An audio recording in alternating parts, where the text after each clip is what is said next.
ही वांगी ऑर्गॅनिक आहेत. ह्या वांग्याचे आपण सर्व काटे काढून घेणार आहे. ते एक भांडं घेतलेलं आहे. त्यात अर्धा चमचा मीठ टाकलेलं आहे. पाण्यात मीठ टाकल्यामुळे इथे वांगी काळी पडत नाहीत. एका वांग्याचे इथे 4 काप करून घेतलेले आहे. आतून बघायचं आहे किडकं वगैरे आहे का. आपण येथेही अर्धा किलो ऑर्गॅनिक वांगी घेतलेले आहेत. ऑर्गॅनिक वांगी असल्यामुळे यात वेगवेगळ्या प्रकारची वांगी आहेत. ही वांगी एका चाळणीत काढून घ्यायची आहेत. चाळणीत काढून घेतल्यामुळे पाणी थोडं नितळतं.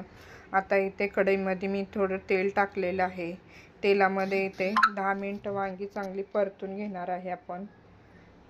10 मिनिटात ही वांगी 50% शिजतात. वांगी आता इथे झाकून ठेवणार आहे 10 मिनिटांनी. झाकून ठेवल्यामुळे पाण्याचे शिंतोडे उडत नाहीत. आता 10 मिनिटांनी अजून एकदा मी हलवून घेणार आहे आणि ते ही वांगी काढून घेणार आहे. त्याच तेलामध्ये जिरे टाकणार आहे. जिरे छान तडतडले की बारीक चिरलेला कांदा भाजत आहे तोपर्यंत आपण बाकीच्या मसाल्याची इथे तयारी करणार आहे. भाजलेले शेंगदाणे बारीक करून घेणार आहे. कापलेले खोबऱ्याचे काप, आलं, लसूण, एक टमॅटो याची आपण प्युरी करून घेणार आहे. तोपर्यंत इथे कांदा चांगला भाजलेला आहे. लसूण आणि आल्याची पेस्ट आपण यामध्ये टाकणार आहे. आपण इथे हा सर्व मसाला छान भाजून घेतलेला आहे.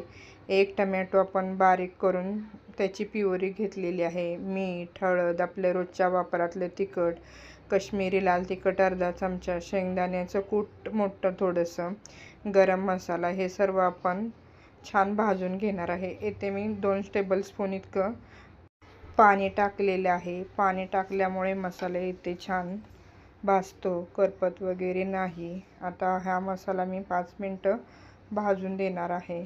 मसाल्याला इथे तेल सुटेपर्यंत आपण हा मसाला भाजून घेतलेला आहे. आपण इथे वांगी टाकलेली आहेत. वांगी आपण इथे 2 मिनिटं छान एकजीव परतून घेणार आहे. इथे 2 मिनिटं झालेली आहेत. यामध्ये मी गरम पाणी वाटीभरच टाकणार आहे. जास्त पाणी टाकायचं नाही. एक उकळी आलेली आहे. वरून थोडासा कढीपत्ता टाकलेले आहेत. 2 मिनिटं वांगी शिजून दिलेले आहेत. आपला इथे मसाला वांग